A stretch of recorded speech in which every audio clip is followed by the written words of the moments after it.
Hello everybody, welcome back to another episode of Access Blockbusters Pod 49. Guys, this is episode number 49. We are one away from 50. It is crazy.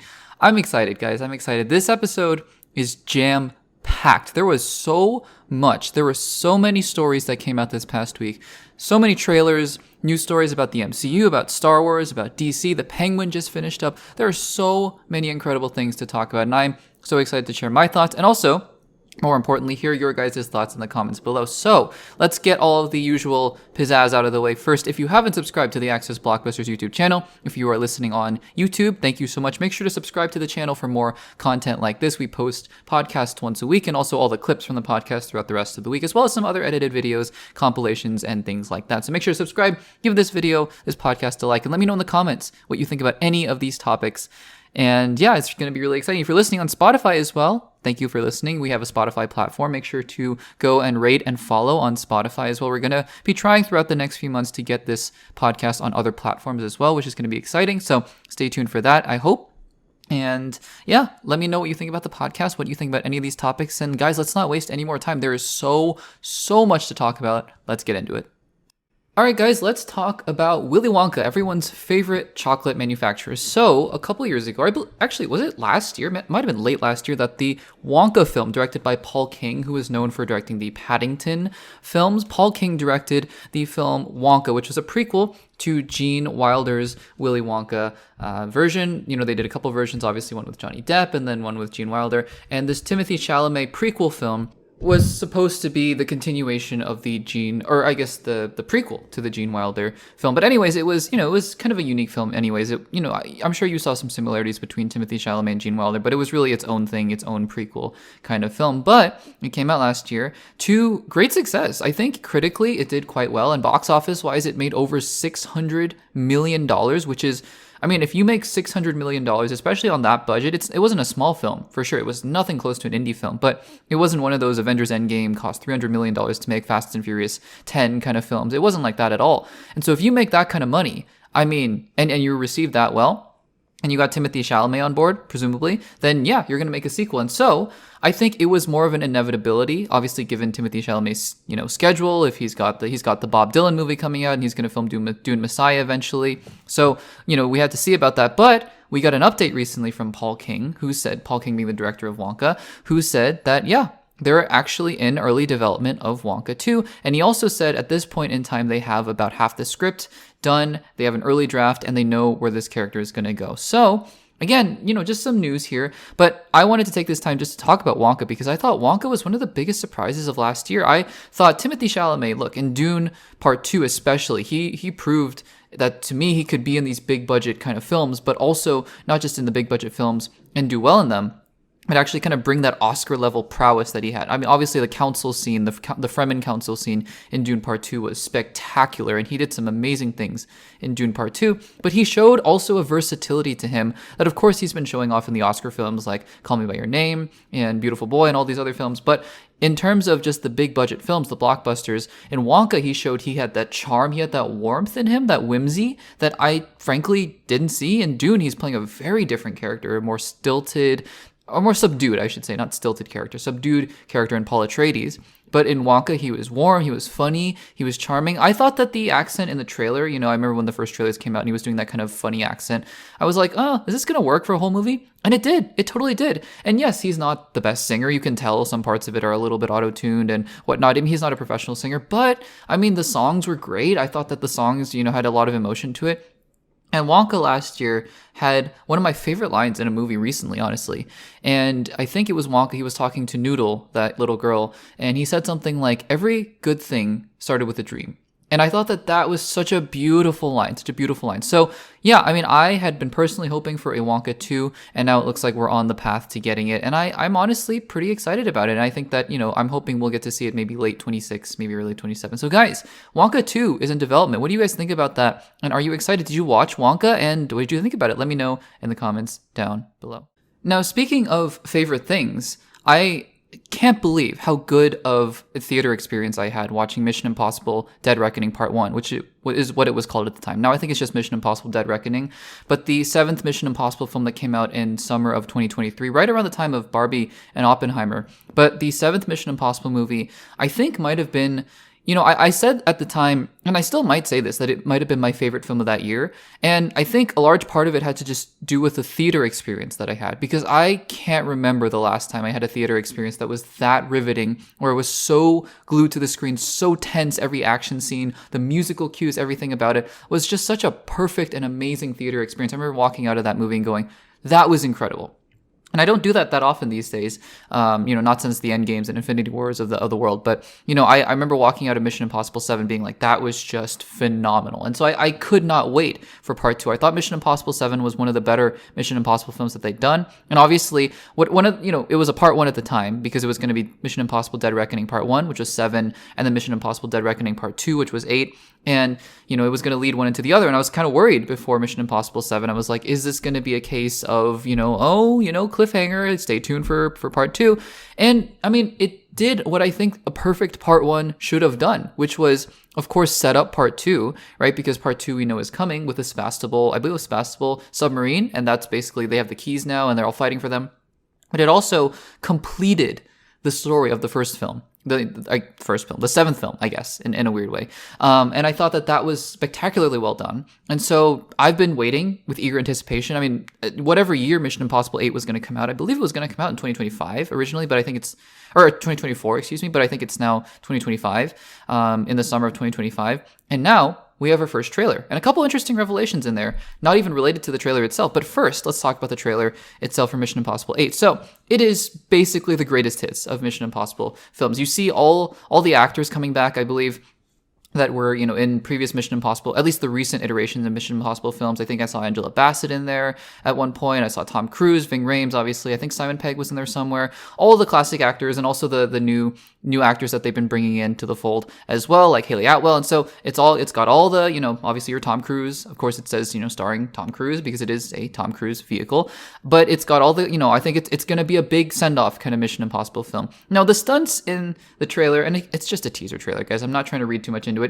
None of the stunts, it didn't look like they had a signature set piece like the one in Mission Impossible 7, where he's driving the motorcycle off the cliff, or Mission Impossible Ghost Protocol, where he's climbing the Burj Khalifa, or anything like that. But I think what I saw was an amalgamation of all sorts of crazy things that he's doing. Like, he's hanging off that propeller plane at one point, and then he's diving into the water. And I think what Mission Impossible 8 is going to be is just the greatest hits of all the stunts that Tom Cruise has done in the past Mission Impossible films, which I think is really fun, really exciting. Now, obviously, story comes first, and so we do get some hints of the story here. One final mission where you see this, I think you see the Sebastopol, you see the keys, and so there's still, it's this AI program, right, which I think is also a really interesting way to take the franchise, given the state of the world right now with AI and artificial intelligence and technology. So again, really prescient storyline as well. And you get everything you want in a Mission Impossible movie. The music, obviously, the classic theme, and the new orchestral versions of these themes that they've been doing.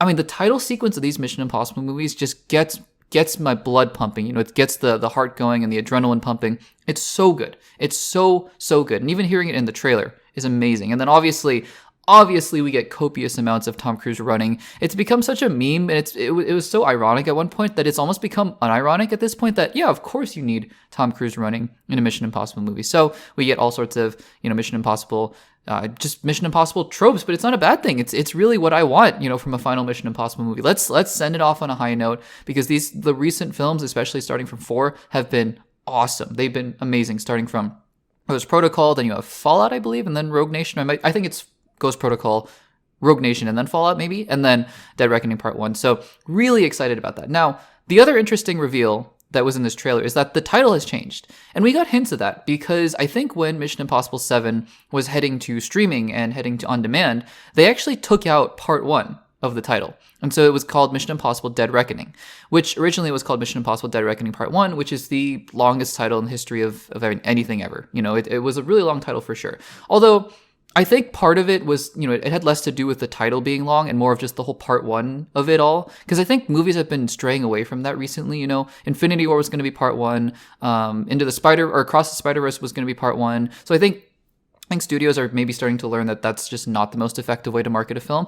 And they have called Mission Impossible 8 Mission Impossible The Final Reckoning, which I feel like, if I remember correctly, Dead Reckoning was the name of something in Mission Impossible 7, so it's kind of interesting that they just renamed it The Final Reckoning. But honestly, it doesn't matter. It really doesn't matter. It's just a title, and at the end of the day, I'm just excited that this film is coming out next summer, guys. It's coming out so soon. It's going to be one of my most anticipated films of 2025. So guys, what did you think about the trailer for Mission Impossible The Final Reckoning? Are you excited for this film, and what are you hoping for this 8th Mission Impossible entry? Let me know in the comments down below.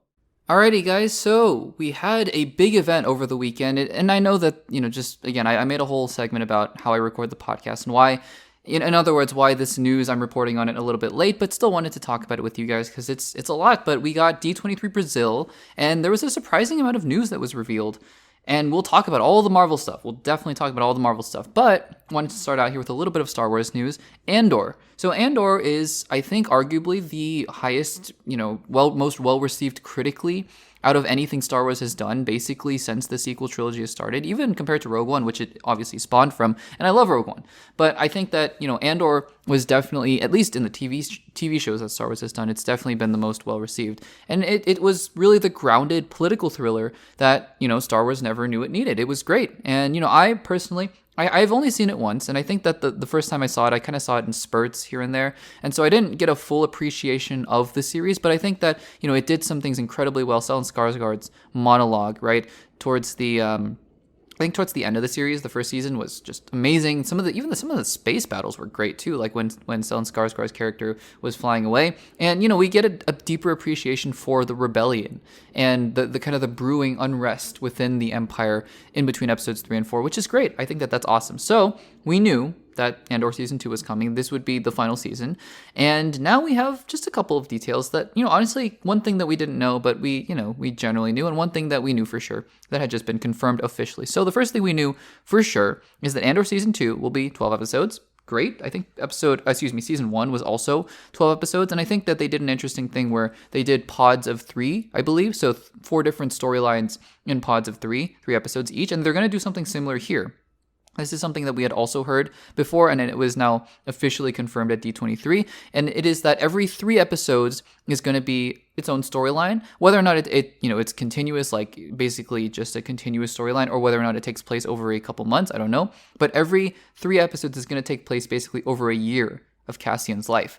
And then the whole season is going to take place basically over 4 years. So that's exciting. That's interesting, I should say, because maybe, it has potential to work. It has potential to kind of be gimmicky or whatever. I don't know. It just depends on how they execute it. But based on Season 1, and it's Tony Gilroy coming back again to run the show. So I think it's going to be great. I think it's just interesting and a little bit of a different twist on how you format a season of television. So we'll see about that. But the other piece of confirmation is that Andor Season 2 is coming sooner than I thought, honestly. I thought maybe we were heading for late 2025.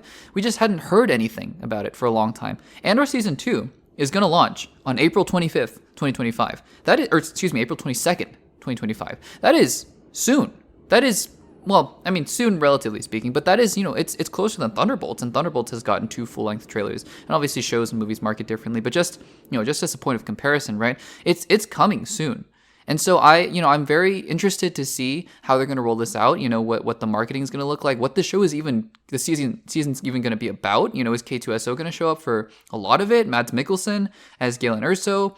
Obviously, Krennic is coming back. What's his role going to be in it? Moff Tarkin? Like all these different things, because it's not like other Star Wars shows where it's going to be like, oh, who's going to show up? Is Luke going to show up in Mandalorian Season 3? It's not like that. Where, yeah, it makes some sense, but, the show should be about Mandalorian. But this is a show about the rebellion. Mon Mothma was a main character in the first season, and so I'm very interested, to see how the characters from Rogue One, characters like, original trilogy characters like Bail Organa, for example, how they're going to, start to integrate themselves into Season 2. I'm very interested to see how the first season connects to the second season, and then also how the second season connects to Rogue One, which, by the way, I've done a rewatch of all the Star Wars films. So Rogue One is my second favorite. I love Rogue One. It's so good, and I can't wait. I can't wait. So, guys, let me know what you think about this in the comments down below. Are you excited for Andor Season 2, or do you think that it's going to be maybe a step down from Season 1? We'll have to see, but let me know what you think in the comments down below.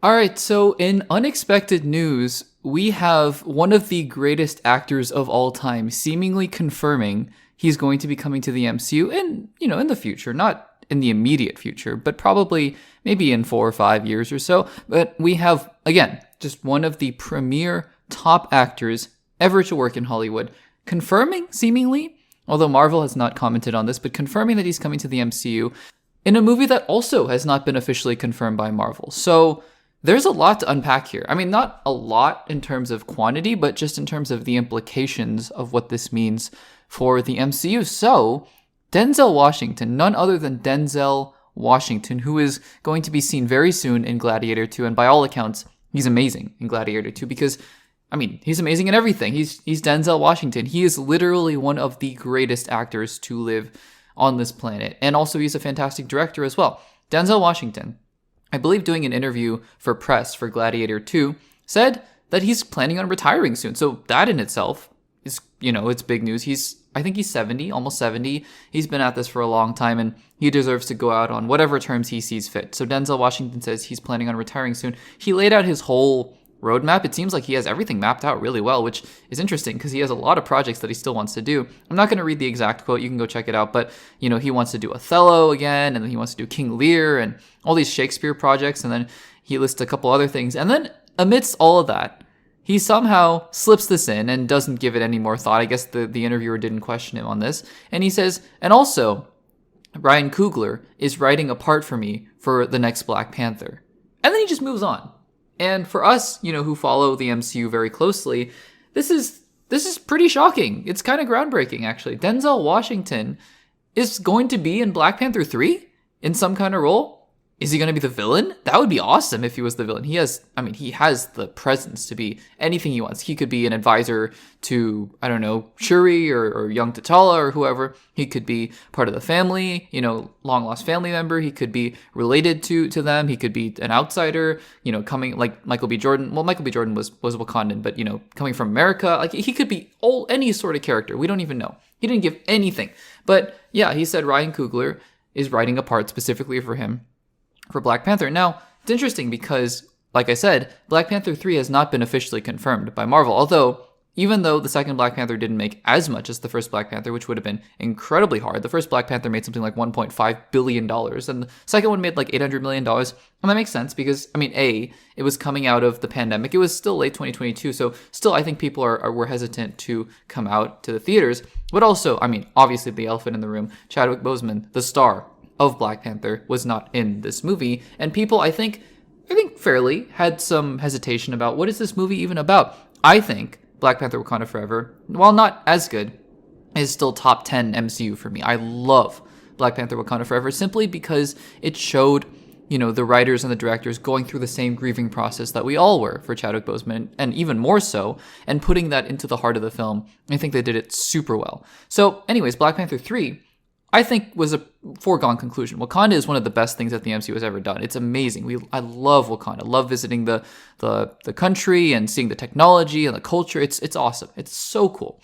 And so Black Panther 3 probably was going to come out. And there were even questions of, was it going to come out in Phase 6? Was it going to come out before Avengers Secret Wars? It looks like, though, they're really trying to scale things down and just finish up the multiverse saga and move on. So I would assume that your Shang-Chi 2s, your Black Panther 3s are going to come out in the Mutant saga, if that's what is going to happen in Phase 7. And maybe Spider-Man 4 and Doctor Strange 3 are going to be the only films that come out, before the end of Secret Wars. That hasn't been announced. But anyways, that's all speculation. So it looks like, based on Denzel's timeline, if you read the quote, he has a lot of projects that he still wants to do, before Black Panther 3.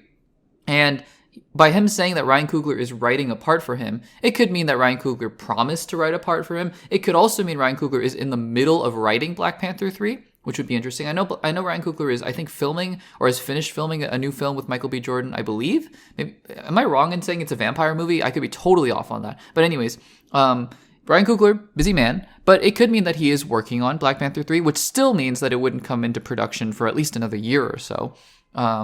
And so, Black Panther 3 probably not coming out until late 2027 at the earliest, if not probably later 2028 or 20. So it's a long ways away, but still, the idea that, Denzel Washington wants to end his career, he said that one of the Shakespeare projects is going to be his last project. So not literally end his career on Black Panther 3, but still the fact that he wants to do this, he wants to join the Marvel Cinematic Universe and be a part of the Black Panther franchise, which I think is one of the best franchises they have, is awesome. I'm so excited for this. I can't wait. I can't wait to see him in Gladiator 2. I think he's going to be just fantastic. And yeah, it just gets me more excited for whatever Black Panther 3 is going to be. So guys, are you excited now for Black Panther 3? Or maybe you were excited before. And are you excited that Denzel Washington is going to be a part of it? Let me know in the comments down below.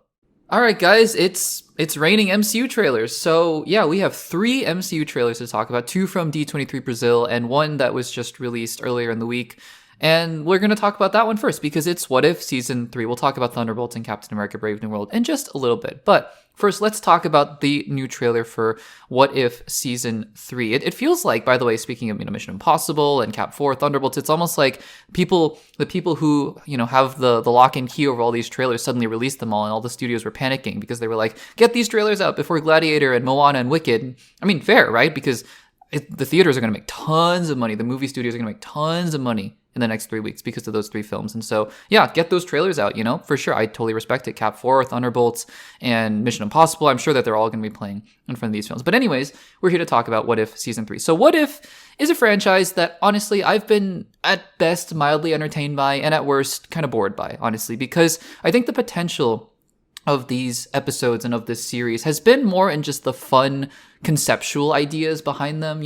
I liken them honestly to YouTube videos, right? If a fan had animated all these things and just had created scripts for all these things and just said, what if this and what if that? I think that's fun. That's really exciting. And I think that, I would have really enjoyed watching a series of, I guess, how many episodes now? Like 16 or 17 episodes of that. I would have been really on board with that. That would have been really fun. The fact that Marvel has been putting so many other resources, I guess, and time and energy into this series, which, again, it has its wins, right? I think some of the episodes have been really strong. Obviously, everyone points to the Doctor Strange episode in Season 1, which was fantastic.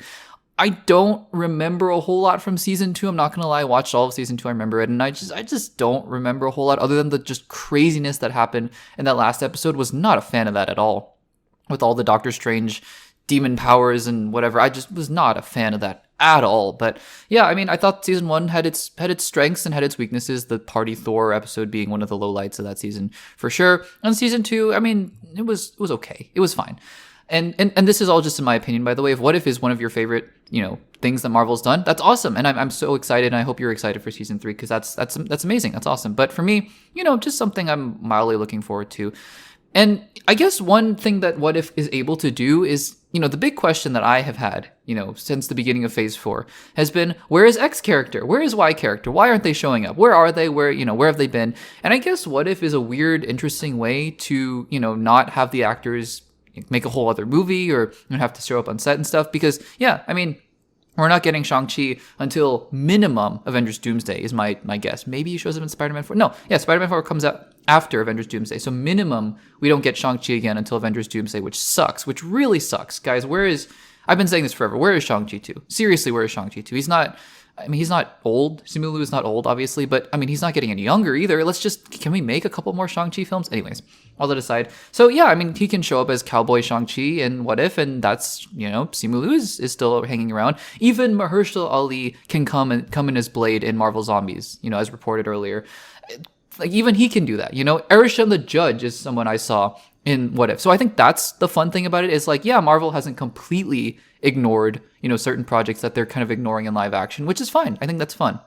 I think really my big disappointments with What If as a series has just been when they've attempted to make a more unified story, because especially in Season 2, the whole overarching story of that season, this is a show in particular. I know I'm a big proponent always of, let's have, you can have individualized episodes, but let's have an overarching storyline going on. This is one series where I go, you probably don't need to. And they tried to. And I think in Season 1, it worked a lot better with Infinity Ultron. That was pretty cool. But in Season 2, I just didn't think it worked that well. So we'll see, because it looks like Season 3 has some interesting things going on with multiple watchers and all these other things going on. So the trailer for Season 3, I think it just looks like, it's a sort of a Rorschach test, right? Rorschach tests being those blotchy psychology tests or whatever they are, where you look at them and you kind of try to decipher an image out of them, and different people see different things based on what they're thinking about. And I think that What If Season 3, the trailer is probably just a giant Rorschach test for how you feel about Marvel animation and What If as a series. Because for me, I was like, yeah, this is about what I expected. You know, there's some really cool, interesting things. There are some things in there that don't excite me as much. The Gundam Avengers episode, I thought, yeah, it's fine. The Transformers, you know, the mech suits. I was like, yeah, that's interesting. It sounds more like a Lego concept. I don't know if you guys follow Lego at all, but you know, Lego has been releasing those mech suit Lego sets that are just kind of Elseworld things, and I mean they're cool, but they're not that exciting to me. You have also multiple watchers, really interesting. I think I saw the Loki tree at one point.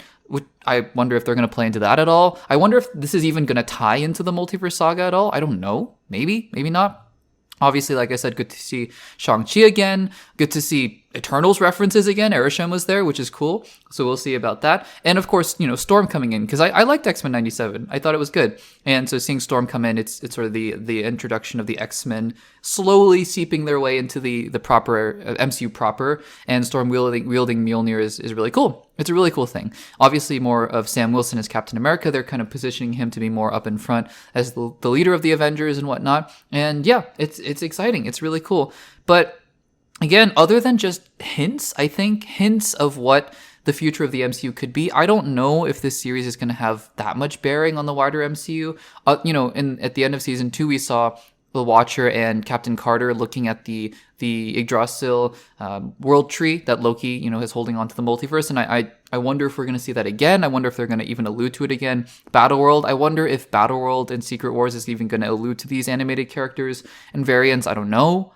I really don't know what's going to happen there. I don't even know if the Russos are aware of what's going on in What If. So we'll see.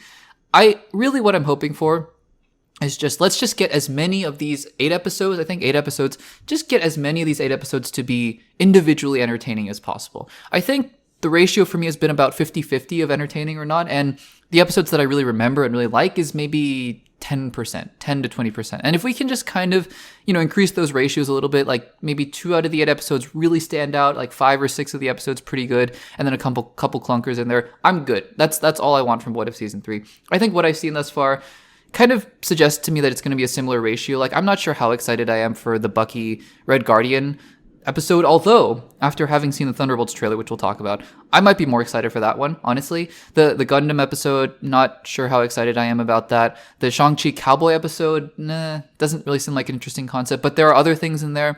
That Howard the Duck and Darcy episode, I don't know. I mean, I like those characters, you know, as little like side characters that come in and out, but I don't know. And I think that the multiple watches is interesting. The Storm episode should be interesting. So we'll see. We'll see what we end up with the actual season. It's coming out in December, and I'm sure we'll talk about that early on in the new year in 2025. But guys, let me know what you thought about the trailer for What If Season 3. We'll be talking about other MCU trailers in just a little bit, but let me know what you thought about this trailer in the comments down below. All right, guys, so out of this D23 presentation, we also got a couple trailers that we got to talk about. This is really exciting, actually. I didn't expect this amount of footage and news to come out. Obviously, we'll talk about all the just little tidbits of news that Kevin Feige gave out of the D23 presentation in just a little bit, but we should talk about these 2 trailers. Now, we're going to start out with Thunderbolts, and then we'll move on to Captain America Brave New World, because Captain America Brave New World, I think that's more of a full-fledged trailer. This was... I'm a little conflicted about the Thunderbolts trailer, and I'll explain why in just a second. But let's start out with Thunderbolts. So they revealed what they're not calling a trailer. I think it was called a sneak peek or something like that for Thunderbolts, but it's 3.5 minutes long. So it's something in between an extended clip and a trailer. And what's interesting about this is that Thunderbolts, right? It's November. It's mid-November now. And Thunderbolts doesn't come out for another 6 months. And they've already released a 2.5 minute trailer for Thunderbolts. Now, at the time, if you go back and listen to the previous episodes of the podcast where I talked about the Thunderbolts trailer, you'll know that I really did enjoy that Thunderbolts trailer. I thought, you know, I've said this before, that when Thor Ragnarok was coming out, I just had a feeling it looked weird, it looked wacky, and I thought it has this gut feeling in me that this is going to be something special. Lo and behold, Thor Ragnarok, at least for me, was really one of the more special experiences that I had throughout the Infinity Saga. And I had the same feeling about WandaVision. I turned out to be right. And I'm not just saying this to say this. I think that, you know, I have the same feeling for Thunderbolts. I think Thunderbolts could be sneakily one of the better projects in the MCU. Now, they released their first trailer about a month ago, which was still 7 months out from the film coming out. And now they've released another trailer. And so on the one hand, I'm trying to say, maybe back up a little bit, because you still have 6 months to go until the movie. You've got to release another trailer now at this point. That's basically 3 full-length trailers. Are we sure we want to reveal this much about the movie? However, having seen, because I was thinking all of this before I clicked onto the trailer, having seen this new sneak peek, I'm a little happier now. And look, I mean, on balance, right, if I'm going to watch these movies, and I know the point of marketing and point of trailers is to convince people who are on the fence, not people like me who are absolutely going to see these movies no matter what. And honestly, on balance, if I had my choice, I wouldn't want to see any marketing. At best, maybe 30-second, edited trailer or something like that. But, I've basically limited myself to saying, okay, I'm going to watch only the major trailers. And I consider this sneak peek a major trailer. And so I watched this sneak peek. And I was happy because this sneak peek was basically just an extension of the last trailer. So we had the clip at the beginning that was, again, just an extension of that scene at the end. And honestly, what I was happy about is that we didn't get a whole lot of new context. We didn't really learn a whole lot of new things about this movie that we didn't know from the first trailer. And that's totally fine with me. If they had released this trailer or this sneak peek as the first trailer, I think it would have been on balance about the same. And honestly, that makes me very happy, because now I'm like, okay, I've seen 2 of these trailers, but honestly, I feel like I've seen about 1 trailer's worth. And that's great. So that makes me happy, because let's start here. We have this first scene, which is just an extended clip of that car driving scene. It's funny. I love Alexei. I think Alexei's dynamic with Yelena, especially in this film, you see them hugging later on. I think that's going to be the emotional crux of this movie, but also Alexei, played amazingly by David Harbour, who love him from Stranger Things, love him obviously as the Red Guardian. He is going to be fantastic, and he's so funny. He's so funny in this role. And then we have a really great action sequence. What I love also about this Thunderbolts trailer is that it's shot really well. I mean, this driving sequence, it just feels very real. It doesn't feel like there's a ton of blue screen or anything. There probably is a ton of blue screen, but it, just the fact that you're not able to really tell is really great.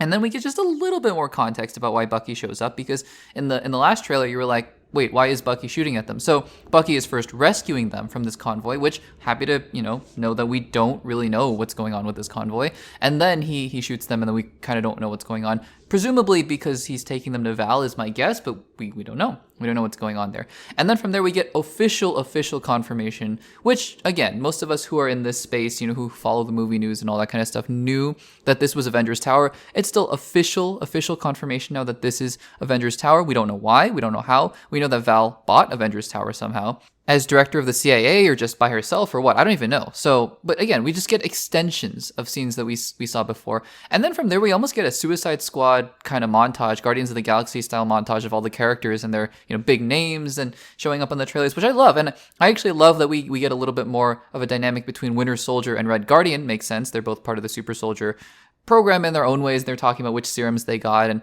I think that dynamic's also going to be really fun. Honestly, I think Red Guardian interacting with just about everyone is really fun. But honestly, other than that, I mean, we just don't get a whole lot extra. And this is something that's good to me. I think that the vibe still remains incredibly strong. I think that all the things that we saw from the first Thunderbolts trailer that we really liked, at least I really liked, which is all the characters interacting together. It felt weird, right? Like Ghost and Taskmaster, but we didn't really see a whole lot from them, to be fair, in this trailer either, but still they look like fun parts of the team. I think just getting a little bit more of a hint of John Walker and just still the rage and the trauma that's still within that character based on the Falcon and the Winter Soldier, that's great. That's great character building. Yelena's awesome. Bucky's awesome. Red Guardian's great. I think Val is up to something. I think that, and we also don't really get that much more of Bob Reynolds, a Sentry, aka Sentry, for those of you who don't know. And I think that what I wanted most out of, especially this early on in the marketing campaign, is just a sense of how this movie is going to be. And if this whole movie is great action, which it seems to have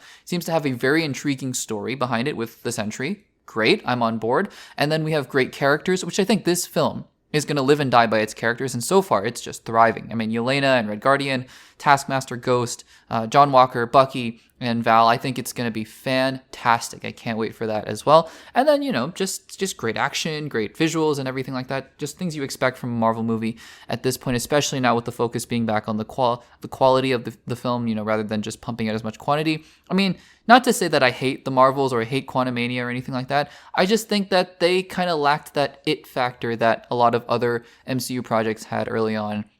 And so I'm hoping that, these films in 2025 with Fantastic Four and with Captain America 4, which we'll talk about in just a second, and with Thunderbolts, that they'll be able to recapture that. But guys, what did you think about this new special look or sneak peek or whatever they called it new trailer basically for Thunderbolts. Let me know in the comments down below. Are you excited for this movie, or are you still kind of on the fence? Maybe you need some more trailers to convince you. Let me know in the comments down below. All right, let's talk about that second trailer that we got from D23 Brazil, and that is Captain America Brave New World. So this is the second full trailer that we're getting, and I think that it makes sense, right? Because Captain America Brave New World is coming in early, or I think mid-February, February 14th, I believe. So, and just in terms of marketing timelines, right? This is probably it. Maybe one more trailer in January, maybe. But honestly, I would expect that this is maybe the biggest final trailer that we're going to get, because we're only about 4 months away. Maybe one more. But still, this is I think this is going to be the big trailer that we get from Captain America Brave New World. And, honestly, I didn't like it as much as I liked the first trailer. I think the first trailer is dynamite. I love the first Captain America Brave New World trailer. I think it's awesome. But I still think the things that I loved from that first trailer are just amplified more in this trailer. And honestly, the reason that I don't like this trailer as much as the first one has less to do with what I saw physically from the movie, like clips from the movie and the story and things like that. It has more to do with just the way that the trailer was cut together, honestly. And that's totally fine, because I think that the things we see in this trailer are still fantastic. What I love about this trailer is that it conveys the tone of the film. Maybe genre in a sense too, but more the tone of a paranoia thriller. This is going to be a movie about who can you trust, right? And I know that, I think other films like Winter Soldier were sort of on that as well, but I think this is really going to be a paranoia thriller. And I think this, honestly, not to, invoke Secret Invasion, because everyone loves Secret Invasion, but I think this is the tone that if you were to make a Secret Invasion and do it quote unquote right, this is the kind of tone that you should be invoking. It's like, who in the government is against us? Who in the government is for us? And now the president, has he been compromised because now he's a Red Hulk? And all these different things that are going on. I wasn't in the trailer. Like I said, it comes down to trailer editing for me that makes this trailer maybe less robust than the first one, but still. The thing about the black line kind of dividing, going up and down the screen, I didn't love that, but I think the message that it was conveying, because obviously I don't think this is what's going to happen in the movie itself. I don't think that line is going to show up in the movie and split the screen, Ang Lee Hulk style. If it does, I might be a little annoyed, honestly, but the message that it was conveying, it makes sense, right? It shows there are split sides going on here. You have Sam Wilson, you have Thaddeus Ross, and then you have other characters. You have, obviously, the leader is coming back, Isaiah Bradley, Joaquin Torres. So there are going to be all these different elements at play. You hear a little bit more of the leader here. And, I think he's asking, like, who can you really trust? Where do you think this all started? And I think you get a little bit more sense of the story, as well as who's behind it. Because I think at one point in the trailer, Sam Wilson's like, we've been played, this entire time, which is really interesting. We get more shots of, flying around Tiamat or Celestial Island, I believe is what they called it. We get more of Harrison Ford. I love this new era of Harrison Ford. Guys, if you're not watching Shrinking, I love Shrinking, and Harrison Ford is so good in Shrinking. And if he can be just half as good as he is in Shrinking in Captain America Brave New World, obviously a very different character, obviously. But, if you watch Shrinking, that makes me... more than Indiana Jones, the recent ones, more than the recent Star Wars, which I think he was great in the recent Star Wars movies. Indiana Jones, it was fine. It was good. But, I think if you've watched Shrinking, it's in a weird way, it makes you that much more excited for Captain America Brave New World, because Harrison Ford still has it. He's awesome. And then, Red Hulk, again, I've said this before, Red Hulk is not a character that I was particularly excited about. The thought of having an 80-year-old man transform into a Hulk was never that appealing to me. That being said, they're doing it, and he looks good. The CGI looks good and everything like that. The fights, I'm sure, are going to be interesting. I'm more interested in what the character is doing, who he's doing it for, why he's doing what he's doing, why he turned into a Red Hulk in the first place. I think that's more interesting than just the fight scenes themselves, but, we'll have to see about that. And we get more of Giancarlo Esposito as well, which is interesting. He has a couple lines in here in this trailer. So yeah, I saw nothing in this trailer to deter me. I think that this is a really exciting first film for the MCU of 2025. And I think that if we can get on a roll here, right? We can get on a roll of Captain America Brave New World. Then in March, we got Daredevil Born Again. Then in May, we got Thunderbolts. We got Ironheart in June, which I'm a little skeptical about, honestly, because it was part of that big Bob Chapek, as much quantity as possible kind of era, but so was Agatha, I believe, honestly. I could be wrong about that. Maybe Agatha was really born out of this, time of, okay, we're going to focus on quality. But I think Agatha was really set into production during the Bob Chapek era, and it was still great, honestly. It was really good. So I'm hoping that the time they took to retool Ironheart, because they took a long time to retool Ironheart, and so we'll see about that. But anyways, back to Captain America 4 and the MCU, Cap 4, Daredevil, Thunderbolts, Ironheart, and then we go into Fantastic Four First Steps. It could be a great great 2025 for the MCU. Just, piggybacking off of Captain America not Captain America, Deadpool and Wolverine and Agatha All Along, which ended 2024 really strong. Echo, started out 2024. Feels like a lifetime ago because it was in January 2024. Echo was fine. It was just fine. It was what it was. But yeah, I mean, I'm just so excited. I want to see, what happens here in this film. I think, who do we trust? Paranoia. I think we're going to have some twists and turns. And honestly, I can't wait for that. So guys, let me know in the comments down below. What did you think of this new trailer for Captain America Brave New World? Are you excited for the film? Let me know in the comments down below. All right, guys, I find this so hard to believe that we're saying this now, but let's wrap up our coverage of the Penguin. And, I'm sure there will be more to talk about. Actually, in fact, I'm sure we'll be talking more in the future about how maybe Batman fits into the future, or I should say how Penguin fits into the future of the Batman, but that's another topic for another day. I'm sure we'll touch on it just a little bit at the end of this segment, but this is going to be a full spoiler discussion for the final episode of maybe season 1, maybe the series of the Penguin. Guys, it has been a crazy ride. Thank you so much for joining me for all of it. It's been so much fun to cover. And yeah, I mean, we got just so much great TV going on. I can't wait for Dune Prophecy starting up next week. And yeah, let's dive into Penguin, guys. It's been awesome. So full spoiler warning for episode 8 of the Penguin. This show, I'm not really going to dive into my usual spiel. You can go check out other spoiler discussions I've done, but I've loved the show. Episodes 3 and 4 have been massive highlights for me, but every other episode has still been incredibly solid, really great character work, and more than, just action and fights and things like that. It's what's behind the actions of the characters that make this show so intense and so rich. And yeah, I mean, I said this in my immediate reaction, and I've been saying this all along. This isn't going to be one of my most rewatched shows of all time. It's not going to be a comfort kind of show for me, but I appreciate it so much because it's great character work on display and it's great storytelling. And I can always appreciate that when I see it. So as always, we're going to dive into the spoiler play-by-play of episode 8, and then I'll talk a little bit at the end about the series as a whole and just what it means, and also, of course, the big Batman question at the end of it all, and some of the connections that we saw at the end of this episode to what the future of this universe might be. So let's get into it here. And, right off the bat, before we even started the episode, I was just reflecting a little bit as I was waiting for the episode to drop about just what a journey we've been on, right? I think for a lot of shows, at least recently, and I'm talking especially the Marvel and Star Wars kind of shows, but, just in general, it's kind of easy for you to be like, well, we've reached the finale, and I guess we're here now, so we might as well go, watch the finale. But this show really took us on a journey, and I really appreciate that because there was just so much to dive into here, and I was really excited to see how the show was going to end up here. So we start out here, and there's some more weird psychological manipulation stuff going on. The one thing that they didn't really answer by the end of the season was what the deal was with Dr. Rush, because, jumping all the way to the end, he just kind of shows up again in Arkham. So it's a really odd character that I'm wondering if they're going to explore further in the Batman universe at all.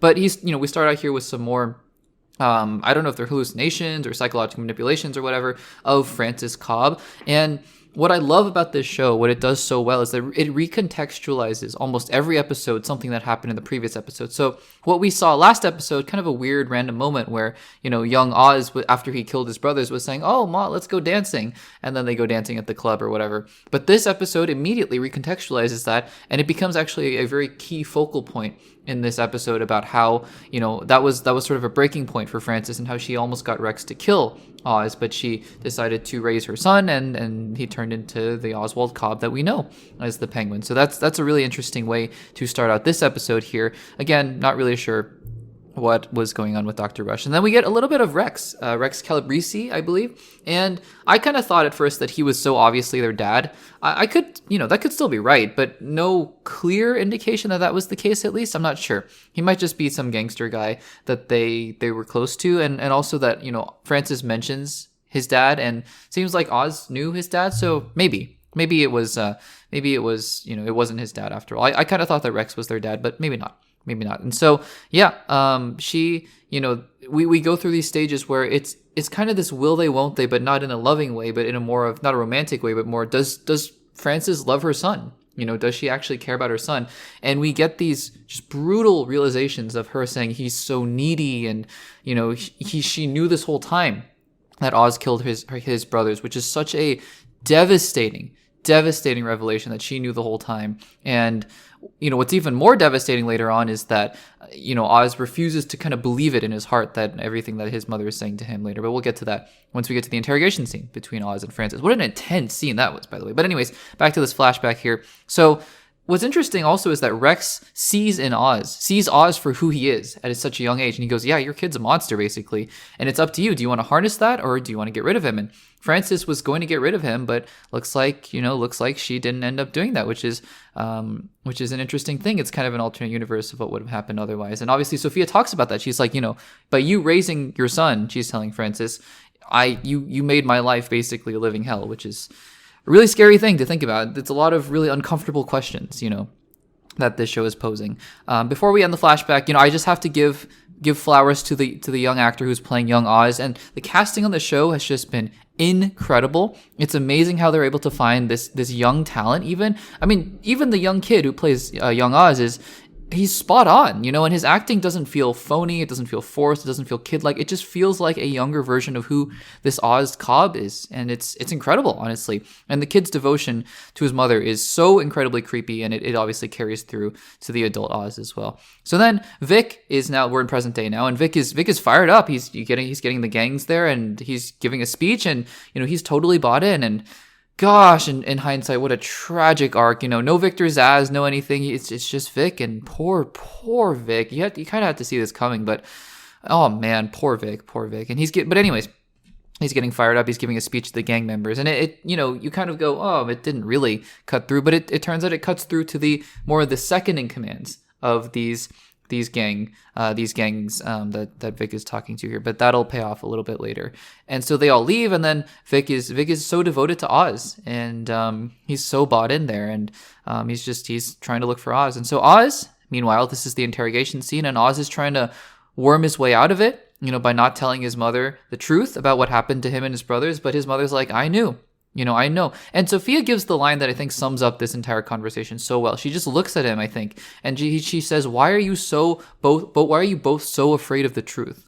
And that's such an interesting line to have, between Oz and his mom, because that's what they're doing. They're just skirting around the truth here. And then his mother just kind of explodes, and she's like, yeah, I wanted Rex to kill you. And it's just so sad. I say this word pathetic in a way that doesn't mean it's not really derogatory in the sense of insulting, but just pathetic in the sense of, gosh, it's so hard to look at Oz, kind of breaking down like a child and being like, no, Ma, like that, don't say those things, don't say those things. And it's just really sad. You see that inner child, and I don't mean inner child like, nostalgia. I just mean literally inner child coming out of Oz in these moments here. It's just so hard to see. And also then Sophia threatens to cut off Francis's fingers. I just can't do this, guys. This happens a couple times later where Oz is in the hospital and he's stapling himself together, and here with the finger, I can't do this. I've said it before on the channel that I am generally okay with, bloody scenes, like in terms of action, like Deadpool and Wolverine style. But if you give me something quote unquote medical, which I know cutting off a finger isn't medical, but something more clinical or surgical, I just cannot do it. So I was looking away from most of this. It was really intense. But yeah, his mother basically explodes and just lets it all out. And she's like, I hated you this whole time. And she's, at first I was like, oh my goodness, Oz is going to lose that lifeline. He's going to really lose that anchor, because he's going to realize his mother hates him. But then I think what's even worse is that what happens is that Oz he's still in denial, and he's like, no, it's the disease talking. And who knows deep in his heart what he actually thinks here. But it's so sad, because he's just in such a state of denial that it's so sad to see here. And then his mom stabs him, which is crazy. It's the last thing she does basically while she has her cognitive abilities. But still, he rushes her to the hospital, and he's still just so devoted, so devoted. So anyways, Vic goes to the hospital, and Vic gives him a pep talk, and then they head out here. And yeah, the whole time Penguin is still thinking that Sophia was the one messing with his mom, and thinking that it was the disease that was talking and not actually his mom, which is just so sad. It's So sad. So then anyways, all the gangs start to meet with Sophia. It's sort of interesting because the tables are really starting to turn now, right? You think that Sophia is starting to gain the upper hand. Again, one of the great things that the show does is just continually keep you on your feet, and you never know who's on top and what's going to happen here. But all the gangs are there, and Sophia's like, yeah, I'm just going to head out of Gotham. I'm going to leave. And she's like, but, before I do, if you want me to give over my empire, then find Oz. And they're all like, okay, I guess so. And so then, Vic and Oz are at the courthouse. And at first, I really thought Link was trying to betray Vic and trying to get after Oz. But it turns out it was sort of a double cross of a double cross, right? Which is really interesting, where Link is the one who turns on his boss, Mr. Zhao, which is really interesting. But anyways, so then Oz is at the courthouse, and I thought at first this was kind of random. I get the whole symbolism behind it. I thought it was a bit much that Oz had to be at the courthouse, but I get the point of Oz is trying to now really worm his way up in society and almost become that kind of corrupt politician. Maybe he runs for something later on, which is interesting because Batman knows who he is, right? And so it's interesting because if Batman, Bruce Wayne, sees Oz starting to rise to the top, we'll see. We'll see what he does in the Batman Part 2. We'll see how big of a role Colin Farrell even has in the Batman Part 2. Because I think Matt Reeves hinted at the fact that, the Penguin will have some kind of role in the Batman Part 2, but we'll see how big it is there. But then, Penguin is talking to that councilman, the corrupt councilman, and he's blaming everything he did in this series on Sal and Sophia. Just that manipulation that we've come to know from Oz. It is coming out in full force here again. It's interesting to think about what Oz really wants, right? Does he want to just kind of be the kingpin of this criminal empire, or does he want political power? We're gonna have to see later on. And then Sophia, basically, so she's like, oh, great, Mr. Zhao, you have Oz, because then Oz is quote-unquote captured by Mr. Zhao. And then she burns her house down. So that's kind of interesting. I wonder, it's never really made clear. I think it was her intent to actually leave, but it's interesting. I wonder if, she, when in burning her house down, like what her actual ulterior motives were, or if she was just saying like, nope, I'm done, I'm out. And then we get the confrontation between Penguin and Sophia, and with Zhao and Link, and then basically Oz has her in his car, and they're driving around, and I really thought this is the end of Sophia Falcone. I really did. I also, by the way, going back to Link and Zhao and all the other gang members and the montage that goes on while they're driving, I think it's so interesting. She says, Oswald Cobb, man of the people, right? I think that's interesting because I think that's who he thinks he is. He sees himself as a kind of populist, and he's giving rise to the people. The quote-unquote people of these gangs, right? And I think that's really interesting. Then Sophia and Oz. So I really thought this was the end. It was shot beautifully, which is terrifying to say because it was a death scene. It was framed as a death scene, but Sophia, turning around, and Oz has a gun to her head. And the line that sums it all up, right? She says, Oz says, "You're going to hell," and Sophia says, "I'll save you a seat." And it's just two people who are doing such awful things to one another and to other people, and that's where they end up. That's where they end up, and it's interesting. It's an interesting twist that Oz decides, no, I want her locked up instead of I want her killed, which is it's interesting. We'll see if she shows up again, because it means that the character is still alive, and who knows, she might end up showing up somewhere again. She is in Arkham again, and so we will see about that. So he calls the authorities here, and then now he heads back to the hospital, and there's this really heartbreaking scene where he realizes that his mother is basically incapacitated. Just a really hard scene. His anchor in life is basically gone, though she's still quote unquote alive, and so we'll see what that does for him in his future psyche. We'll see. But those whole lines of "tell me you're proud, tell me I did good" it's so sad. I'm gonna use the word pathetic again, but I don't mean pathetic again to be really derogatory or insulting, but just sort of the way in which he's acting is just childlike and just seeking such approval from her. It's so sad to watch. And I was, as we were seeing this final scene here between Vic and Oz, I kind of thought this is where the show was going to end, and I was like, oh, okay, so Vic and Oz, living large and doing things. And then I wrote in my notes right before Oz killed Vic, I was like, it's really sad. One of the saddest things about this show is how much Vic bought into this whole operation. And then Oz kills him. And it's one of those, oh my gosh, scenes. And I just kind of sat there in horror, and I was like, I should have seen this coming, I suppose, because the whole thing that Sophia was telling him was you don't have anything to fear. And once you have nothing to lose, you in this world, at least this criminal world, you become so incredibly powerful, right? It's the whole Spider-Man thing of, Spider-Man's villains are always taking the people he cares about and holding them hostage and stuff like that. But I mean, Oz just doing that to Vic, it cements him as a character. He really is a monster. He really is a monster. So then we get a final wrap up, set of scenes here.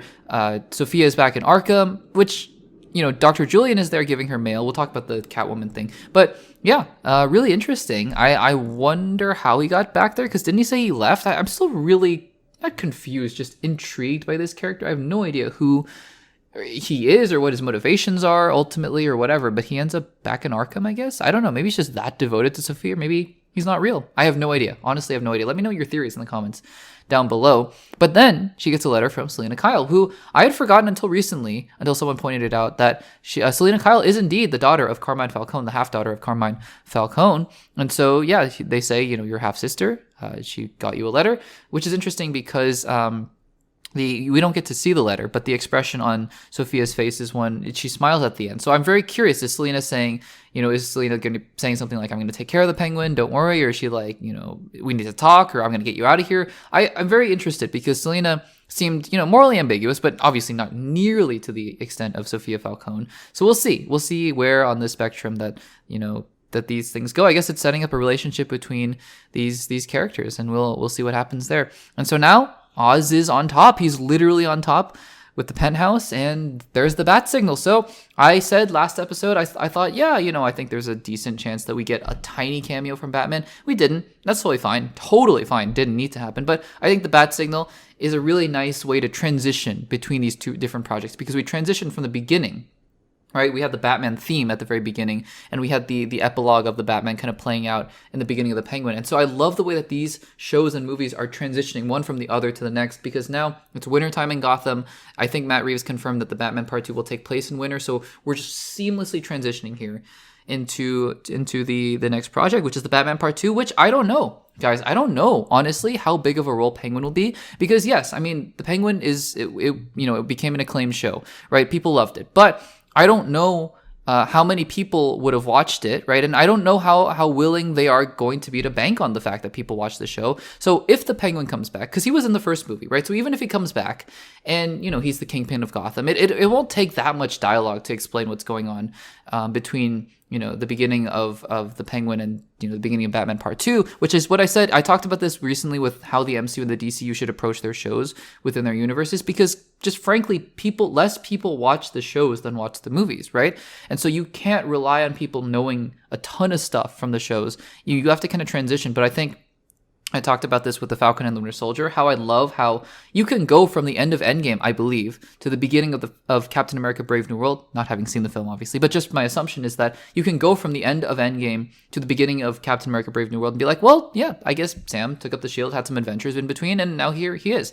And I think that it's going to be something very similar with Penguin and Batman. But again, I mean, is Penguin going to be the main villain of the Batman Part 2? Could be, could very well be. Or he could just be kind of similar to his role in the Batman Part 1. I don't even know. We'll have to see how that plays out later on in the coming weeks, in the coming months, as the Batman Part 2 picks up filming, and I'm sure we'll get a reveal of who the villain is ultimately, and maybe Penguin is a part of it, maybe he's not, maybe Sophia's a part of it, maybe not, I don't know. I really don't know, because I think, you'd have a less hard time selling what happened in the Penguin about Penguin himself to a general movie-going audience, but you'd have a hard time, I think, selling Sophia Falcone to the movie-going audience, because I think it's just kind of hard to be like, hey, here's Carmine's daughter, and, she's in Arkham again, a lot of stuff happened. I think that might be a little bit more difficult, but we'll have to see about that. But guys, the series as a whole, it's just been incredible. The way that these people who are the writers are writing these characters, the way that they are showing us, how they care about these characters in a way that they care about who they are and their progressions and the narrative and the story. Everything was amazing. I love how everything felt so purposeful. Yeah, I mean, sure, are there nitpicks? I'm sure you can go back and watch every single spoiler discussion that I did. I did one for every single episode, and there are nitpicks. There are, of course, nitpicks, but this is just one of the greatest examples of writing, filmmaking, character work that I've ever seen. Again, not going to be a show I rewatch many times because, gosh, it's dark and it's twisted, and there are a lot of things that go on here that make me uncomfortable. But in terms of just the characters, and in terms of just, learning more about these characters, and in terms of fleshing out this Batman universe, I think that it was so incredibly successful, and I am so happy they did it. I can't wait. I know there's a lot to talk about in terms of other spin-off series that we'll get to, but I just in terms of this show, because I know that there was a Joker show that was rumored and then it got debunked, so all that kind of stuff. But if they continue to do more shows like this for other characters, I'm just so incredibly on board with it. So guys, that is it for the Penguin coverage. I'm sure we'll talk more about in other segments in the future about, where is Batman going to show up next and whatnot. I mean, we kind of did that with Null and, after Venom The Last Dance. And so I'll probably in the next episode do a segment about where I think Batman or where I think Penguin will show up again in the Batman Part 2, what we think the Batman Part 2 might be about. But until then, guys, that is it for my coverage of the Penguin. We are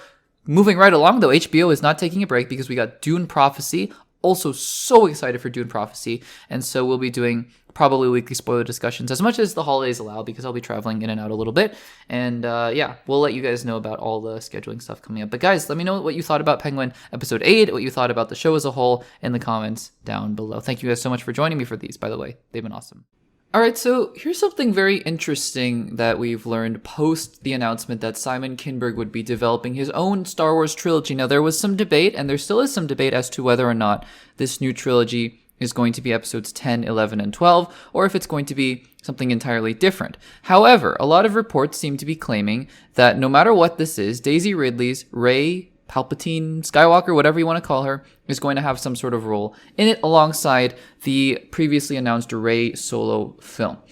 Now, what's interesting then is that in the week that followed, a new report from The Hollywood Reporter came out and had a lot of things to say about the state of Star Wars and Star Wars movies. So this is really interesting, and we're going to kind of dive into some of the biggest takeaways from this article. I'm not going to read it word for word. You can go check it out. It's from The Hollywood Reporter, talking about Rey Skywalker and talking about Star Wars movies. It's called Star Wars Movies, Race for Rey and the Future of the Franchise on the Big Screen. It's a really fascinating read, and I would recommend that you check it out. But we're going to go through some of the highlights and talk about what this means for the future of Star Wars. So here we go. And by the way, just to be clear, this is from a very reputable source. The Hollywood Reporter is one of the top sources for news in the movie industry, and they're not claiming that they're not outright saying Disney is all but confirmed this, or, Lucasfilm is all but confirmed this. They're saying sources very close to the matter are saying these things, which, it means that it's not guaranteed, right? These are sources, but generally these articles from the Hollywood Reporter are very reputable. And so I think that it's worth, taking this with maybe less of a grain of salt than you would with other things going on out there. So basically what's going on here?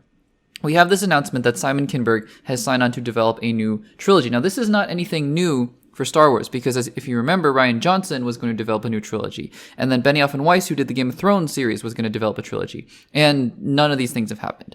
And so there has been a question now. Is this going to be episodes 10, 11, and 12? Obviously, episodes 7, 8, and 9 made tons of money, but really split the fandom. Last Jedi fractured the fandom. I'm a huge fan of Last Jedi. Totally fine if you're not. Rise of Skywalker, it's okay. It's not great, but it's something of a mind-numbing entertainment watch for me, from my perspective. I know a lot of people hate it. I know some people like it. So again, just fracturing the fan base out there. And Force Awakens, honestly, I'm not as big of a fan as most people are, but that's okay.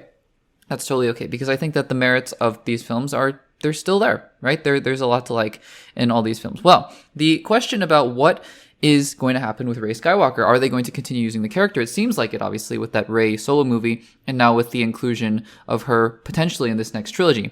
And one of the quotes in this article from one of the sources, I'm going to read a couple quotes here as we go through the article, but not really read the entire article. But one of the quotes here says this, quote, "She is one of the most valuable cinematic assets, in some ways, maybe the only one Star Wars has right now," one source close to the franchise tells The Hollywood Reporter. Okay, so basically the article up until this point was detailing the fact that Lucasfilm is in a bit of a bind because they're not sure how to move forward, and they're really not sure the direction that they should go, especially with this new trilogy coming on board. And now this source is saying Daisy Ridley, or the character of Rey Skywalker, I should say, is one of the most valuable assets to the Star Wars franchise. Okay, I'm gonna read a couple more quotes here, and then we're gonna discuss what this means later on. So, anyways, the article is talking about the fact that, again, Star Wars doesn't really seem to have a direction, and they're trying to figure out what happens next. Okay, next little nugget of interest. This is not a direct quote from a source. This is just the Hollywood Reporter saying this. It says, quote, "According to sources, Rey is set to play a role in several movies that are being developed, although which ones remain unclear."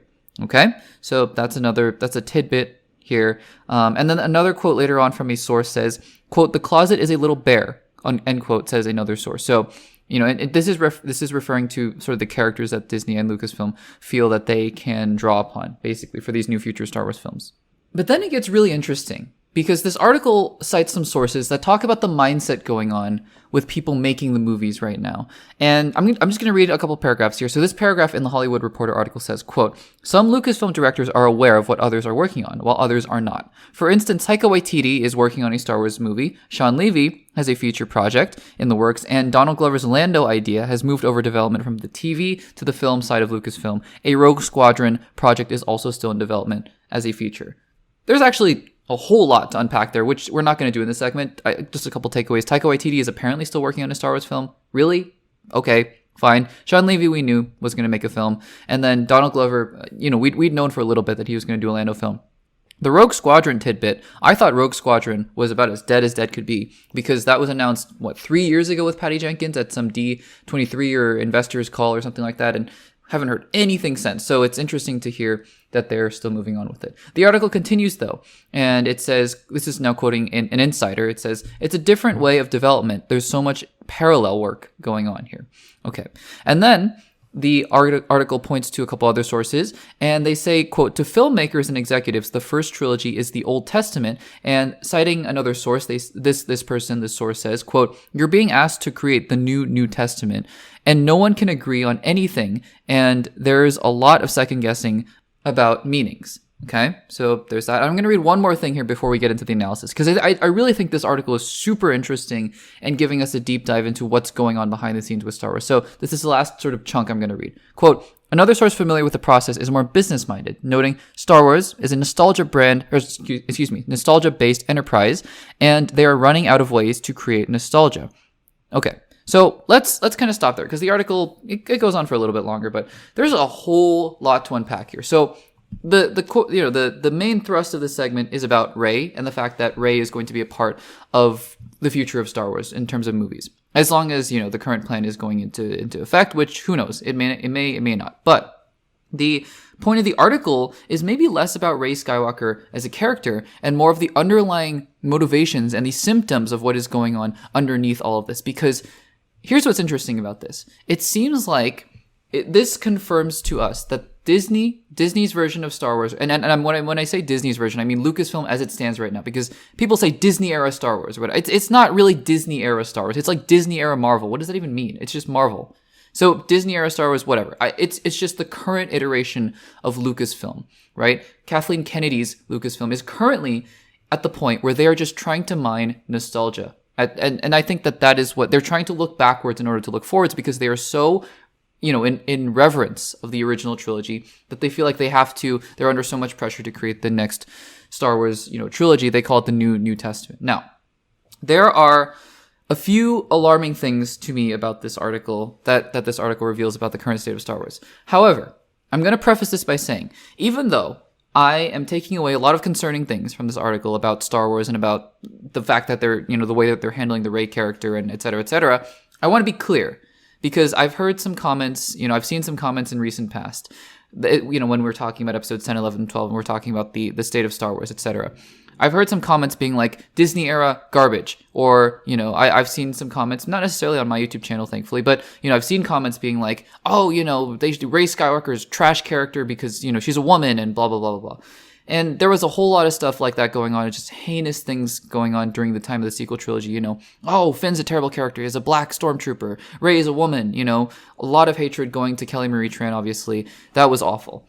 And, people hate Star Wars because I'm not going to get too much into this, because they think Star Wars has an agenda or whatever. That is not at all what we're talking about here today. I think this article brings up a lot of concerns in terms of Star Wars.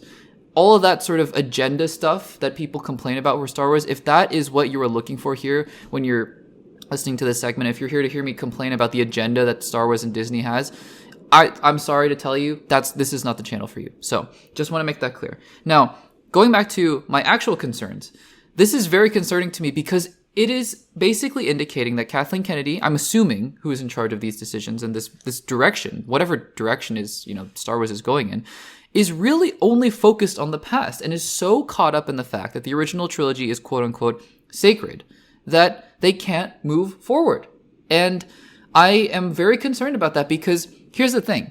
It's not like I hate the Rey Skywalker character. And I've said this before, I don't love everything about the sequel trilogy. In fact, I don't really like The Force Awakens as much as most people do, like I said. I don't love The Rise of Skywalker. I do really enjoy The Last Jedi, but I know that most people don't. And I think that, people honestly have these rose-tinted glasses where they're like, Disney-era Star Wars is terrible and, bring back George Lucas. I think people just forget how hated the prequels were right after they came out. And honestly, to this day, I just did a rewatch series of Star Wars a couple years ago. I think the entire sequel trilogy is better than maybe 75% of what's on screen for the prequel trilogy. I really do. I really, really do. So I think that we're all just using these rose-tinted glasses to be like, the sequel trilogy is terrible, blah, blah, blah, because it's just the most recent thing that came out. I think there is plenty of opportunity for Disney to move forward with Star Wars. However, using a character that is from one of the most divisive eras in Star Wars, which is the sequel trilogy era, which again, I'm not even saying is an indictment on the quality of those movies. I'm just saying that era of Star Wars divided fandom. You know what caused some unity though, was when they made an entirely different character in The Mandalorian. And all of a sudden people were back on board because it was like, oh, this is different. This is new. Star Wars, right, can move forward 600 years in the past, 600 years in the future, and not break a sweat. Because it doesn't matter. You can have new characters, you can have old characters, and you don't need Rey Skywalker to anchor a trilogy. Again, I'm not saying this because I hate the character and I hate Daisy Ridley. I think she did a fine job, and I think the character was mishandled, but ultimately had a lot of potential. I just think it's not a time for us to go back to one of the most angry, divisive eras of Star Wars, and rather, we should actually move forward and tell new stories, because guess what? The reason the original trilogy was so successful, it had nothing to do with nostalgia. It had nothing to do with, people loving Darth Vader and waiting for him to return. Was that a good thing for something like Rogue One? For sure. But then you see how it doesn't really work in a series like Obi-Wan, where people, they're hyping up the rematch of the century with Darth Vader versus Obi-Wan, when you don't really have a good story around it. Rogue One had a great story around it, I thought. And the Darth Vader stuff was just extra. It was nostalgia, for sure, but it was just extra. And so, honestly, what concerns me the most about this is and going back to an earlier point, they're doing so many things in parallel that nobody really knows what the other people are doing because they're so concerned with just making whatever the next great thing in Star Wars can be when they're not even concerned about just making a good film and a good story. I think that's one of the concerns. The other concern is just that it feels like Disney and Lucasfilm right now, I say Disney, I mean Lucasfilm. Lucasfilm can't move forward without the old characters. They're too afraid to just go way into the future and just start new things. Like, you can still use the mythology of the Force and all the Jedi stuff, but just do something new. And so I think that they're just so afraid to do that it's kind of holding them back right now. So we'll see, because it seems like they're very committed to this plan of using Rey Skywalker as a character in a big way, no matter if the next trilogy is episodes 10, 11, and 12 or not. But I think it's a little concerning to hear all about these things. And again, I have to reiterate, this is all aside from the fact that, all these people who are like, Disney has an agenda or whatever, that's not at all where my concerns stem. That is not at all where my concerns stem. My concerns are really from just the mentality of storytelling that's going on here with Disney and Lucasfilm, as reported in this Hollywood Reporter article, because honestly, I'd love for them to make the next trilogy, and Rey is a big part of it, and it's awesome. That would also be great. I think that would be an amazing outcome from all of this, and we'll have to see about that. But guys, let me know in the comments down below, what do you think about this article? Have you read it all the way through? And if you did, let me know what you thought about it in the comments. I think it's a fascinating article, and yeah, really, really interesting stuff here. So let me know in the comments down below. All right, guys, and to round out everything from D23 Brazil, surprisingly a lot of stuff to talk about. Obviously, we talked about Andor, we talked about Cap 4, we talked about Thunderbolts, but Kevin Feige also gave a lot of interesting quotes here that I wanted to dive into and dissect a little bit here before we end the podcast. So there was a lot, because I wasn't, I don't think many were able to watch the actual presentation here, but we got updates from the usual sites and, MCU, the Direct, or Discussing Film. We got a lot of updates here. And I think a lot of these things were things that maybe we thought, but, got official confirmation from Kevin Feige. Other things were maybe things that we wondered about. And now I've gotten updates from Kevin Feige. And so I just wanted to run through basically all the quotes that he gave. It's not a whole lot, but I think what he said in those quotes is definitely a whole lot. And so some really interesting stuff here, ranging from Blade, ranging from Miles Morales and the X-Men and all these different things. So let's get into it, guys. Let's talk about these. I think it's 5 things. 1, 2, 3, 4, 5. Yep, 5 things to talk about here, quotes to read, and kind of dissect, as I usually like to do here with these quotes from, direct sources, right? It's kind of rare that we get to talk about things that people from from inside Marvel are actually talking about here, which is really interesting. So the first thing, Deadpool and Wolverine, and I'm going in a random order. Not random. I'm going in order, basically things that I think are maybe minor or things that we knew for sure or we kind of suspected for sure. All the way up until perhaps the most consequential thing that he said, which maybe you guys will disagree with the order, but this is just the way that I wanted to frame this discussion. So Deadpool and Wolverine.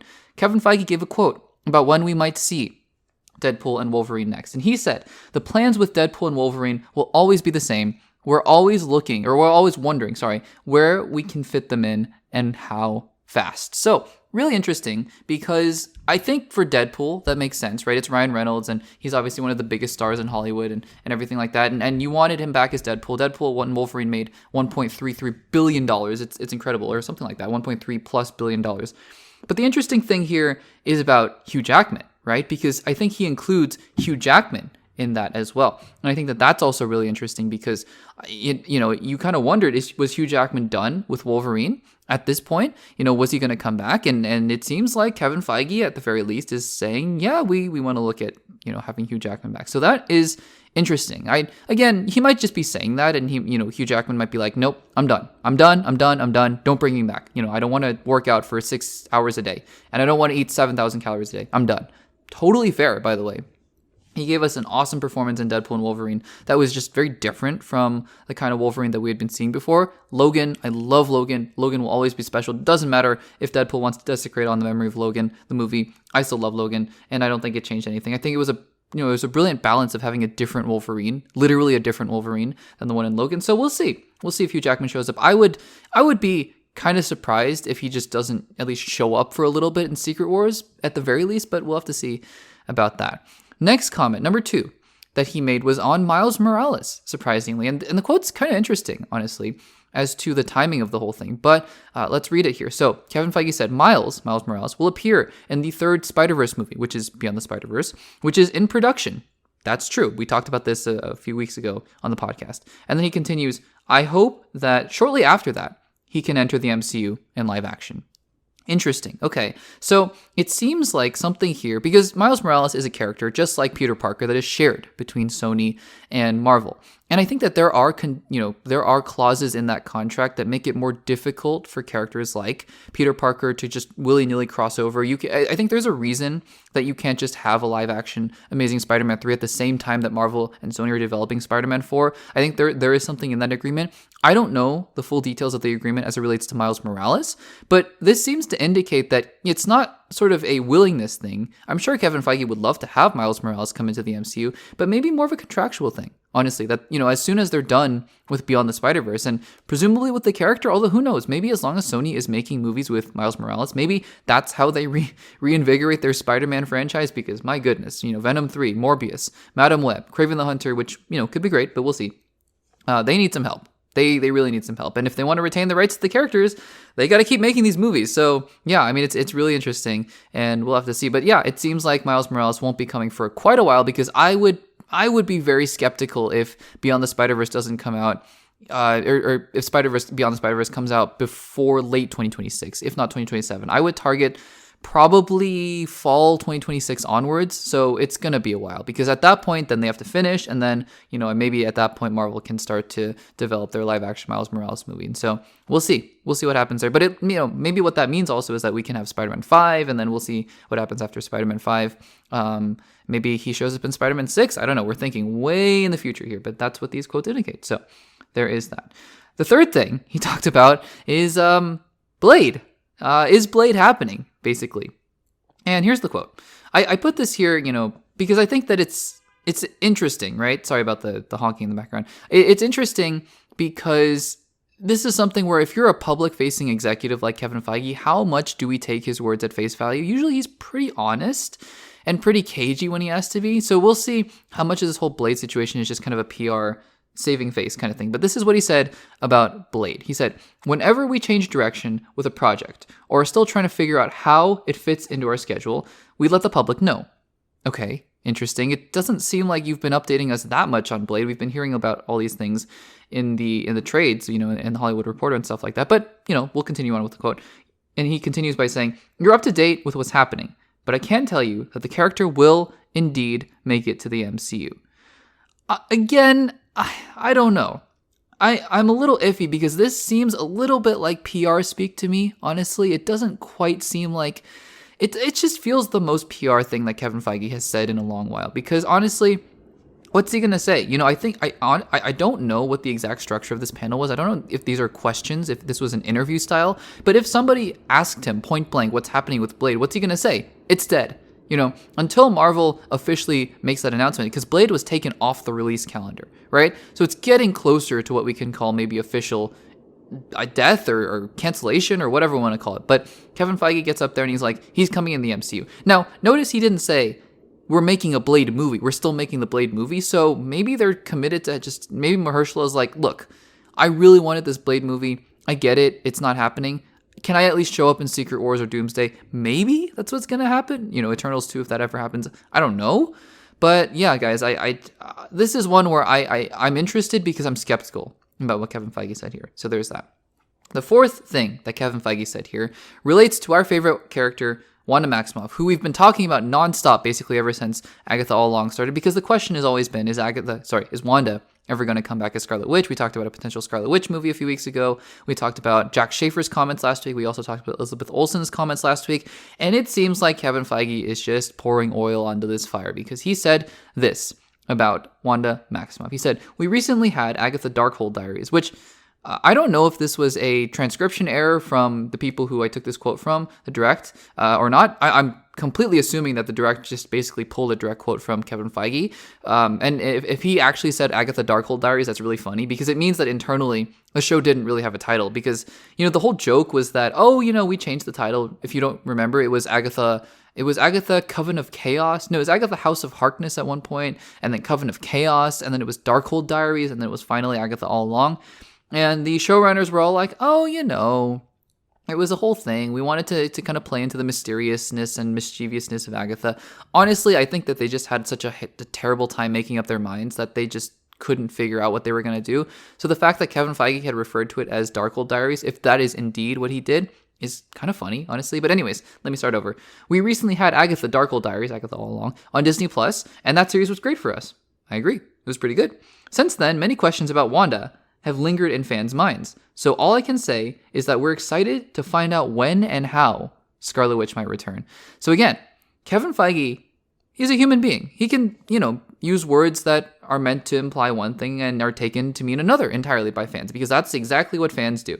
That is exactly what fans do. So, we don't know. Maybe Kevin Feige was being a little bit more loose with his words than he actually meant to be. But if we're gonna lean into the fact that Kevin Feige usually is very careful, very, very careful with his words, and we dissect this quote a little bit, he does say when and how. Not if and when, but when and how Scarlet Witch might return. And he's been doing interviews lately where he doesn't debunk the fact that, she might return. So it leads me, just again, if I was maybe 50-50 by the time Agatha premiered, about a month and a half ago, I'm now at about 70-30 that she's going to show up again. Now, again, I've always said this. I don't think it's going to be a Scarlet Witch movie. I don't think it's going to be her as the big, character in the X-Men Mutant saga. I don't think that's the case. A lot of people are like, she's going to have her own movie and Jean Grey's going to show up. I'm like, no, I don't really think so. But I buy the fact more that maybe she has a bigger part in something like Avengers Doomsday and Avengers Secret Wars, for example. I buy that a lot more. That I'm at about 70-30 with, that she's going to do it. If she has her own film, I'm still maybe 30-70, the flip side of that. So we'll have to see. But it looks like, it's just increasingly looking like Elizabeth Olsen's going to return at some point soon. And finally, Kevin Feige, in the fifth point, has addressed the future after Secret Wars, especially including the X-Men. So this is a little bit of a longer quote here that we're going to read. This is what Kevin Feige had to say about the X-Men after Secret Wars. He says, when we were preparing for Avengers Endgame years ago, it was about reaching the big finale of our narrative. And after that, we had to start everything over again. This time, on the road to Secret Wars, we already knew very well what the story will be up until that point and beyond. The X-Men are an important part of that future. So again, he ends the quote by saying the X-Men are a very important part of that future. I think it was in reference to a question about the X-Men here. And again, that's interesting because, you know, I think what the acknowledgement here is that the planning behind the Infinity Saga and the planning behind the Multiverse Saga are very different. The Infinity Saga, I think, was all encompassing. It was obviously 11 years in the making or something like that. It was crazy. It was so big, right? But, you know, I think that now with the Mutant Saga, the Multiverse Saga, a little bit of a Freudian slip on my part, the Multiverse Saga here, I think there is an acknowledgement that, yeah, you know, maybe we wanted the Multiverse Saga initially to be as expansive as the Infinity Saga was or whatever, but it's just not working. And the focus now is going to be the X-Men. And I think that is something we knew, but I think that is an official piece of confirmation that is the direction they're heading towards now, and that they acknowledge that, yeah, after Secret Wars, we're going to pivot to X-Men. And honestly, the little implicit, and this is just me reading into it way too much, so don't take anything to the bank. The little implicit piece of you know, information that I get from it here is that Kevin Feige isn't done just yet. You know, people were speculating, is Kevin Feige going to retire after the Multiverse Saga or whatever? You know, even after the Infinity Saga, is he done? I don't think so. I think he has at Marvel, he has one last hurdle to climb, and I think that's mutants. I think if the Mutant Saga lasts, you know, like 10 years after this, that's great. And then after that point, as soon as he's done with the X-Men, do whatever you want, Kevin Feige. Go to Star Wars, go to DC, do whatever you want. But I think Kevin Feige has one more hurdle to climb, and that is getting the X-Men right before he retires from Marvel. We'll see. But guys, those were a lot of really interesting tidbits from Kevin Feige himself. He always has a lot of interesting things to say whenever he talks. And I'd be really interested to hear what you guys have to think about all of these things in the comments down below. So guys, let me know which one was the most interesting to you, and let me know what you think about any of these in the comments below. And guys, that will do it for episode number 49 of the Access Blockbusters Pod. Thank you so much for joining. There was just an incredible amount of new footage and new news and all these kinds of things to talk about. It's amazing. It's just so amazing. And so can't wait for episode number 50. Look forward to that. Hopefully it'll be, you know, everything that you hoped and expected for. I hope so, certainly. But guys, thank you so much for listening. As always, make sure to subscribe if you're listening on YouTube. And even if you're not, subscribe to the Access Blockbusters YouTube channel. Give this video a like. Let me know in the comments what you think about any of these topics. And I will see you guys in the next one.